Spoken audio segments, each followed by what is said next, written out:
gacchami dhammang saranang gacchami sanghang saranang gacchami.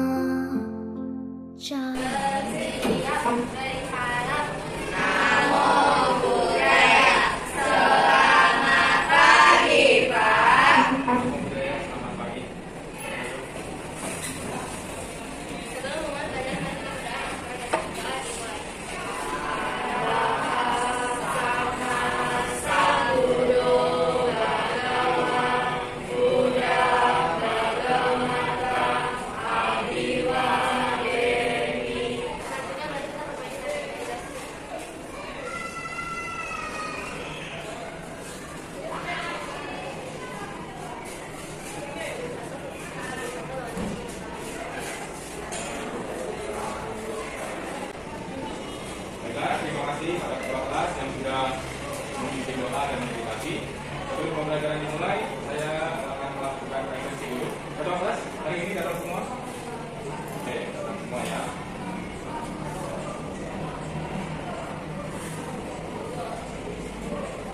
Baiklah, bukunya sudah dikeluarkan semua? Saya.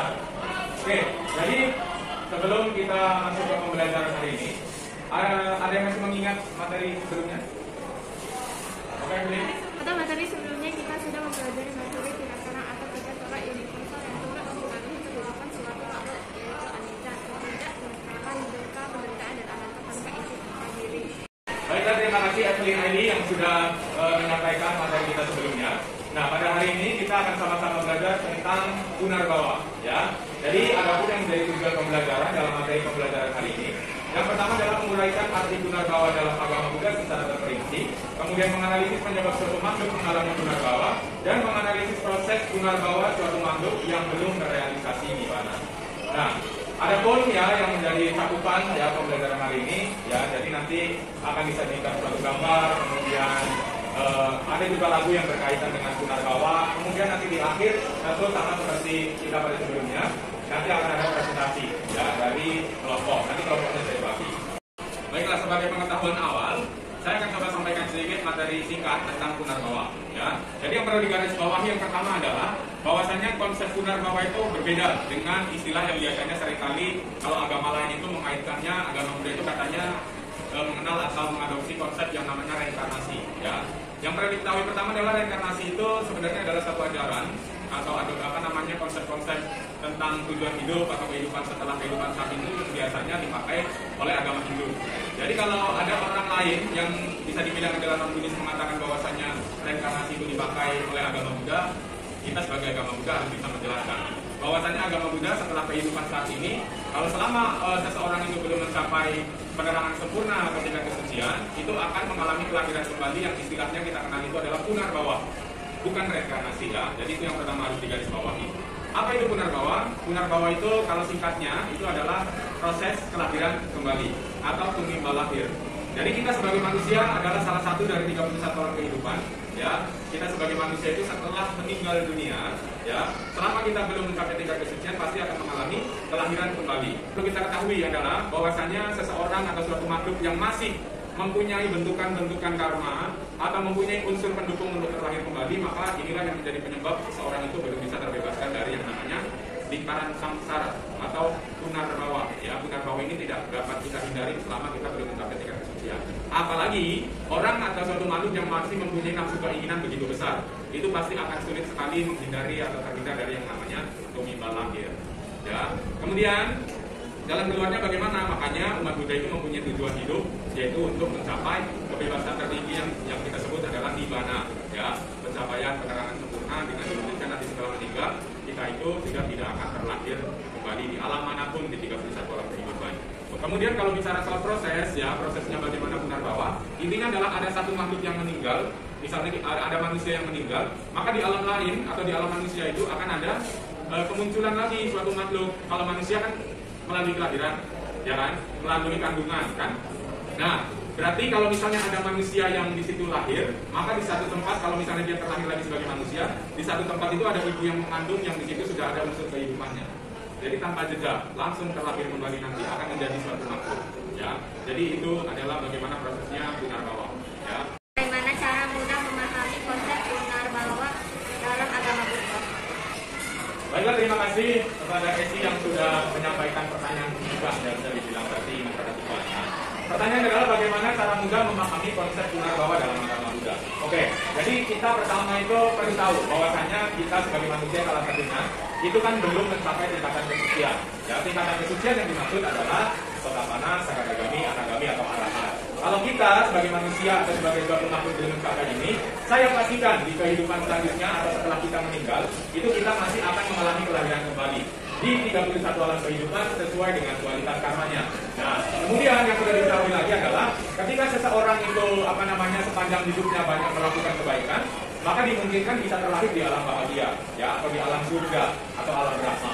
Tetapi ketika sepanjang hidup kita itu banyak melakukan kejahatan atau karma buruk, maka tidak menutup kemungkinan juga suatu makhluk bisa saja terlahir di empat alam rendah, ya, bisa di alam neraka, bisa di alam setan, bisa di alam binatang, bisa di alam raksasa atau asura. Jadi itu ya jawabannya Asia. Oke, selanjutnya mari kita bagi kelompok ya. Karena ini materi sudah saya siapkan itu kita bagi dari dua kelompok saja. Yang biar gampang, ini adalah kelompok 1 dan ini adalah kelompok 2. Dan seperti biasa, nanti di akhir ada perwakilan dari masing-masing kelompok untuk menyampaikan atau mempresentasikan diskusi kalian. Yang perlu jadi bahan diskusi untuk kalian adalah ada dua pertanyaan yang perlu kamu jawab ya. Yang pertama adalah bagaimana analisa kalian tentang penyebab suatu makhluk mengalami Punarbawa. Kemudian yang kedua, bagaimana proses kerja hukum Punarbawa yang terkadang sering dikaitkan dengan istilah reinkarnasi. Nah, itu dia yang menjadi bahan atau bisa dibilang di akhir nanti yang harus terjawab oleh kelompok kalian. Nah, oke, kemudian untuk memperdalam itu, saya sudah kirimkan itu di WA group ya. Gambar ada dua gambar, coba kalian perhatikan dulu. Sudah. Baiklah, sudah diperhatikan ya. Ada yang mau berpendapat? Menurut saya pada gambar 1 dan gambar 2 masih bersesuaian, menjelaskan serangkaian proses kehidupan yang masih dicengkram oleh ketidakkekalan, proses perubahan yang mengarahkan setiap orang akan mengalami kematian setelah kematian itulah Punarbawa terjadi dan dialami oleh semua makhluk berpenghuni 30 alam kehidupan secara berulang-ulang. Oke, terima kasih Fernando yang sudah memberikan pendapat secara sangat lengkap sekali ya. Kemudian untuk pembahasan dalam substansi dari apa itu Punarbawa ada satu pertanyaan ya dari saya. Bapak yang berpendapat ya, silakan berpendapat. Bagaimana cara menghentikan proses tumbal lahir suatu makhluk? Menurut saya, cara menghentikan proses tumbal lahir adalah dengan cara mempraktekkan ajaran Buddha yang mengarah pada pencapaian tingkat kesucian. Karena dengan pencapaian inilah setiap makhluk sudah merealisasi di mana suatu kondisi yang sudah terbatas dari kelahiran kembali. Oke, terima kasih ya Nantika yang sudah menjawab pertanyaan dari saya. Baiklah, di WA Group sudah saya kirimkan di YouTube lagu yang berkaitan dengan Punarbawa yang berjudul Kopi Kemenangan. Silakan coba kalian dengarkan dulu, baru nanti kalian cermati makna dari lirik lagu yang ada di video. Baiklah, sudah kalian saksikan ya. Jadi yang perlu kalian cermati adalah makna dari lirik lagunya. Ada yang mau berpendapat tentang makna lirik lagu Kopi Kemenangan? Oke, Clarissa. Menurut saya, pada lagu tersebut mengisyaratkan bahwa selama seseorang belum mencapai penerangan sempurna atau mencapai tingkat kesucian arahat, satu makhluk akan terus mengalami kelahiran kembali secara berulang-ulang yang tidak terhitung jumlahnya. Akan terus mengembara di 31 alam kehidupan sampai bisa menemukan jalan pembebasan abadi di mana. Baiklah, terima kasih Clarissa yang sudah menjelaskan makna dari lirik lagu Kopi Kemenangan yang sudah sesuai daratan. Oke, selanjutnya ya kalian kan sudah sama-sama menggali tentang makna gambar, kemudian juga pertanyaan tematik dari saya dan lirik lagu tersebut sebenarnya juga berkaitan dengan konsep Punarbawa itu sendiri. Oke, selanjutnya kalian silakan diskusi dalam kelompok ya. Kalian temukan dari dua pertanyaan tadi, kalian saling diskusi, boleh cari dari sumber internet atau kalau ada yang kurang mengerti, boleh tanyakan kepada saya. Oke, silakan kalian bergabung dengan kelompok. Oke, ya. Jadi tingkat kesucian tadi kan saya hanya ngomong tentang yang arah tadi. Jadi tingkat kesucian itu sebenarnya ada 4. Yang pertama Sotapanna itu masih mempunyai 7 kelahiran lagi atau sisa 7 kelahiran lagi. Kemudian Sakadagami itu masih 3 kelahiran lagi. Kemudian Anagami masih 1 sisa kelahiran lagi. Dan yang terakhir Arahat itu dalam pencapaian tingkat kesucian tertinggi. Dia itu sudah tidak mempunyai kelahiran lagi setelah dia itu parinibbana atau meninggal ya, itu tidak akan terlahir lagi. Jadi itu.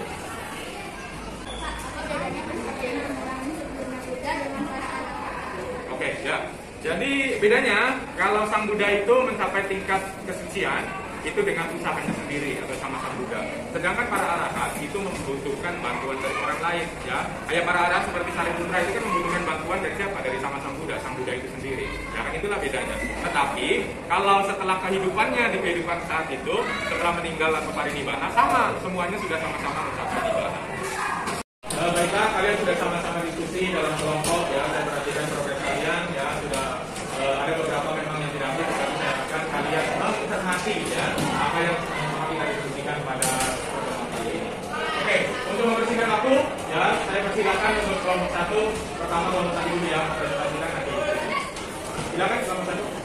Bagaimana analisa kalian tentang penyebab suatu makhluk mengalami punarbawa? Jawabannya, suatu makhluk mengalami punarbawa atau punarbawa lahir disebabkan karena kekuatan karma atau perbuatan masing-masing individu. Oke. Bagaimana proses kerja hukum punarbawa yang terkadang sering dikaitkan dengan istilah reinkarnasi? Menurut agama Buddha, proses kelahiran kembali suatu makhluk terjadi ketika kematian atau proses berpisahnya batin dan jasmani terjadi. Kematian yang dialami oleh suatu makhluk yang belum mencapai tingkat kesucian arahat, maka akan berakibat pada kelahiran kembali pada salah satu alam kehidupan sesuai dengan kualitas karma yang dimiliki oleh masing-masing individu.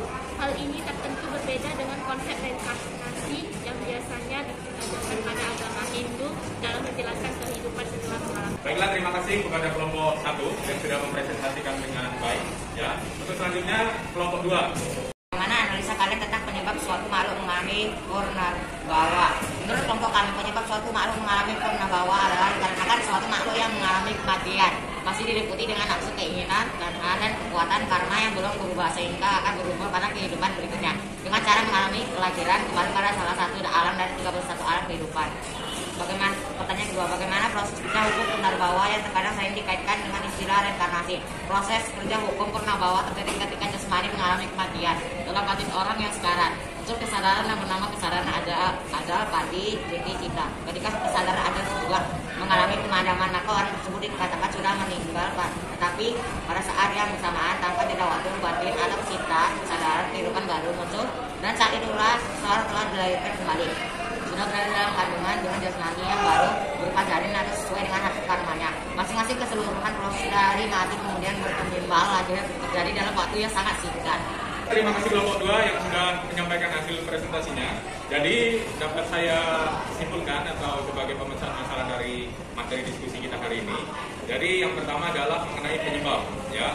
Penyebab suatu makhluk masih mengalami punarbawa adalah yang pertama itu adalah karena suatu makhluk belum mencapai tingkat kesucian atau pembebasan abadi nibbana, ya. Pencapaian ini sebenarnya bisa saja dicapai dengan cara yaitu tadi mempraktekkan ajaran Buddha dan bisa mencapai tingkat kesucian yang paling tinggi itu arahat, ya. Sotapanna sakadagamian agami bisa, tetapi tidak di kehidupan itu bisa merealisasi nibbana, ya.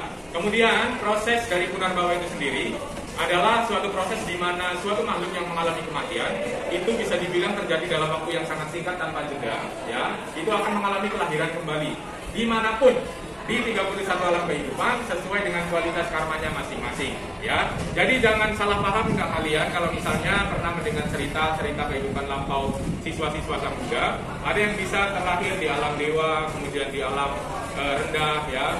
Itu karena itu tadi, yang pertama adalah karena kualitas karmanya, ya. Sepanjang hidup kalian jika banyak melakukan kebaikan, maka tidak menutup kemungkinan kalian akan terlahir di alam bahagia. Tetapi kalau kalian banyak melakukan kejahatan, maka akan terlahir di alam yang menderita. Jadi kamu mau ke alam menderita atau bahagia, itu terserah kalian masing-masing yang membawa jasmani dan batinmu ini mengarungi kehidupan di masa kehidupan saat ini, ya. Oke, jadi itulah yang menjadi simpulan pada pembelajaran hari ini atau sekaligus menjadi pemecahan masalah dalam materi diskusi hari ini. Oke, jadi mungkin dari kalian ada yang bisa sedikit menyimpulkan dari apa yang sudah kita diskusikan hari ini. Oke, Leota. Setelah mempelajari materi punarbawa dari serangkaian kegiatan pembelajaran hari ini, saya menyimpulkan bahwa hukum punarbawa merupakan salah satu hukum kesunyataan yang perlu mempengaruhi kehidupan suatu makhluk penghuni di suatu alam kehidupan, di mana hukum punarbawa ini mengatur proses kelahiran kembali suatu makhluk sesuai dengan karma masing-masing. Kelahiran kembali suatu makhluk hanya akan terjadi jika makhluk tersebut telah mencapai pembebasan sejati nibbana. berkaitan juga tentang materi pembelajaran hari ini. Semoga materi yang kita pelajari ini dapat bermanfaat sekaligus menjadi pegangan kita sebagai umat Buddha. Jadi sehingga kedepannya itu kita tahu apa yang harus kita lakukan ketika kita itu masih mempunyai jasmani seperti sekarang ini. Manfaatkanlah kehidupan ini untuk sesuatu yang lebih baik di kehidupan kita yang akan datang. Ya. Jadi terima kasih untuk pembelajaran hari ini. Kalian sudah aktif, mau diskusi dengan teman, saling berbagi ilmu pengetahuan bersama teman. Ya. Untuk keaktifan hari ini. Ya. Jadi untuk materi pembelajaran selanjutnya juga masih berkaitan ya dengan materi hari ini, yaitu berkaitan dengan Paticca Samuppada. Ya. 12 mata rantai. Itu akan seperti apa nanti kita akan pelajari pada pertemuan selanjutnya. Jadi itu saja yang dapat saya sampaikan pada pertemuan hari ini. Akhir kata saya ucapkan Namo Buddhaya.